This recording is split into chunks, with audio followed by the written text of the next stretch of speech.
കൊണ്ട് നമുക്ക് നമ്മുടെ യാത്ര പിന്നെയും തുടരുവാൻ കർത്താവ് കൃപ ചെയ്യുമാറാകട്ടെ. പുനരുദ്ധാനത്തിൽ ദൈവം തനിക്കായി ഒരുക്കിയിരിക്കുന്ന ആ അനുഗ്രഹീതമായ നിലയിൽ ആഗ്രഹത്തിൽ ശബ്ദം കേൾക്കുമ്പോൾ തന്റെ ശരീരം രൂപാന്തരം പ്രാപിച്ച് മഹത്വ ശരീരമായി ദൈവസന്നിധിയിൽ പോയി ചേരും. അതേ ആ ഭാഗ്യനാളിന് വേണ്ടി ദൈവങ്ങളെ നമുക്ക് ഒരുങ്ങാം. നമുക്ക് കടന്നുപോയ എല്ലാ വിശുദ്ധന്മാരെയും ഇനി ഒരു നാൾ നാം തേജസ്സിൽ കാണുവാൻ പോവുകയാണ്. ആ പ്രത്യാശയ്ക്ക് വേണ്ടി ഒരുങ്ങുവാൻ കർത്താവ് കൃപ ചെയ്യട്ടെ. എല്ലാവരെയും കർത്താവ് ആശ്വസിപ്പിക്കട്ടെ.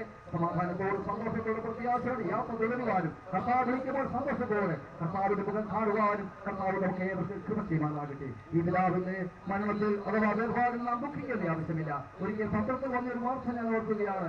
ഭാരതരാജ്യ സർവ്വതരമായ ഒരു വ്യക്തി, ഒരു മാന്യ സ്ത്രീ, ഒരു ക്രിസ്ത്യാനിയായ ദൈവവൈദ്യനായി ജീവിക്കുന്ന ഒരു വ്യക്തി അവരുടെ ഭർത്താവ് മരിച്ചു പോയപ്പോൾ ഇപ്രകാരം പറഞ്ഞു: ജീവിക്കേണ്ട ആവശ്യമില്ല, ദുഃഖിക്കേണ്ട ആവശ്യമില്ല. അദ്ദേഹം ദൈവത്തിന്റെ അടുക്കലേക്കാണ് പോയിരിക്കുന്നത്. ദൈവത്തിന് ഒരിക്കലും പിശക് പറ്റുകയില്ല. പ്രിയരെ, നമ്മുടെ ജീവിതത്തിൽ സംഭവിക്കുന്ന ഒന്നും യാദൃശ്ചിക സംഭവങ്ങളല്ല, എല്ലാം ദൈവത്തിന് ആത്യന്തികമായ പ്ലാനിൽ ഉൾപ്പെട്ടവയാണ്. നമുക്ക് കടന്നുപോയ വിശുദ്ധന്മാരെല്ലാം ഒരിക്കൽ നാം കാണുവാൻ പോകുന്നു. ഈ പിതാവിനെ വീണ്ടും നാം മഹത്വത്തിൽ കാണുവാൻ പോകുന്നു. കർത്താവിനോട് വിശുദ്ധന്മാർ ചേർന്ന് ഈ പിതാവിനോട് ഒരുമിച്ച് നിത്യതയുടെ അനന്തകാലം നാം തേജസ്സിൽ വാഴുവാൻ പോകുന്നു. ആ ഭാഗ്യമായ പ്രത്യാശയ്ക്കായി നമുക്ക് നമ്മെ ഒരുക്കാം. ദൈവമായ കർത്താവിനെ ആശ്വസിപ്പിക്കുകയും സ്വർഗീയ സമാധാനം ചെയ്യുമാറാകട്ടെ പ്രാർത്ഥിച്ചുകൊണ്ട് ഞാൻ വാർത്ത നിർവഹിക്കുന്നു. അങ്ങോമിയുമേരുന്ന വിശുദ്ധ അന്നാളിലൊരുമിച്ചു കൂടൂ. അങ്ങോമിയുമേരുന്ന വിശുദ്ധ അന്നാളിലൊരുമിച്ചു കൂടും. എന്നെ മരിച്ചവരെ കണ്ടു, എന്നെ മരിച്ചവരെ കണ്ടു, എന്താണെന്നും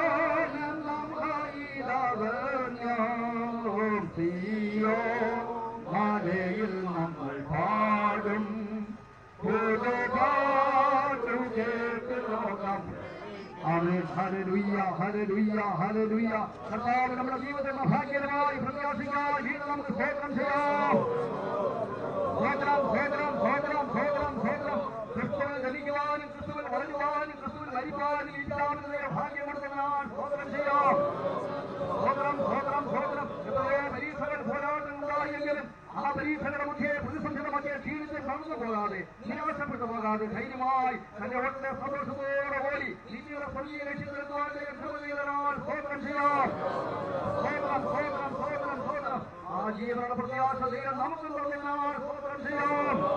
ഇങ്ങനെയൊരിക്കൽ തേജസ്സിനെ വീണ്ടും നാം കാണുവാൻ പോകുന്നതിനാൽ സ്തോത്രം ചെയ്യാം. മുഖ്യധാരികളെ ദൈവമായ കർത്താവ് ആശ്വസിപ്പിക്കുവാനായി സ്തോത്രം ചെയ്യാം. കർത്താവിന്റെ സകല വിശുദ്ധന്മാരിൽ ഉയർത്തുന്ന പ്രത്യാശയോടെ ഈ പ്രദേശങ്ങളെ സംസ്കരിക്കുവാൻ ദൈവങ്ങളെ ഇവിടെ കൊണ്ടുവന്നതിനാൽ സ്തോത്രം ചെയ്യാം.